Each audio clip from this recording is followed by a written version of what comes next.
What's up guys, and welcome back to Tech Plant. Today I got a cool fungus gnat catching machine I want to show you guys, so let's check it out. Alright, so let's get this thing unboxed. So the first items you will encounter upon unboxing is going to be the USB cord, power cord thing with the wall wart, and then you're going to also see some sticky pads. The next and last item in the box is the actual Katchy, and this is going to be the main unit, and this is what's going to catch all the bugs. The assembly is actually pretty easy. Well, it's not really even assembly, but just plugging it in. There's just a port on the side, and then you have the USB wall wart. I did notice you can plug this into pretty much any USB power bank, so that means you can run this really anywhere. You don't actually need an outlet. The actual operation is pretty simple. You just press in a tab, it releases the top. It's kind of hinged, and then in there you would put the sticky pads.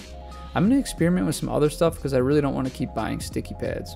Once you get it plugged in, then you can just press the power button, and there is two functions, one is low and one is high, and that's pretty much it. You just kind of leave it out and let it do its job. You're supposed to do this like overnight in a dark room so they'll all be attracted to the light. Overall, it's a pretty simple and neat little unit. I'm excited to give this thing a shot. And it also gave me an idea to make like a supercharged version. If this thing does work, I'm definitely going to pursue that. Again, like I said, here it is running on a power bank.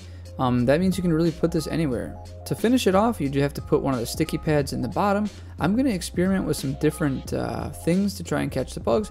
But anyways, let's set it out overnight and see how well it does. Alright, an entire night has passed in my grow room, and here is the sticky pad.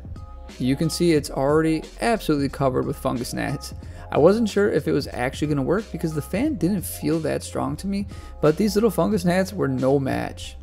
Now, the next thing I really want to work on is one, trying to build my own version of this. I have a 3D printer and I've got some like really powerful fans, so I think I could make like a supercharged one. But the other thing too is I want to experiment with putting things in that bottom dish. One of the big problems with this unit is you're going to have to buy these sticky pads basically as you use them up, but I bet you some double-sided tape on like some cardboard or even some soapy water in the dish will work just the same. I'll do some experiments about that and make another video. Well guys, that pretty much sums up this video. I hope you enjoyed it. I kind of took a chance on buying this because it's a little pricey, but it really did work well and it really caught a lot in only 24 hours. So I'm definitely going to just leave that thing run and see how many I can get, and I'm going to experiment with some different ways to put stuff in the bottom just to try and save costs on buying those little sticky pads. I'm thinking double-sided tape or even some soapy water will do the trick. Well, as always guys, may your plants grow strong and healthy. I'll see you next time.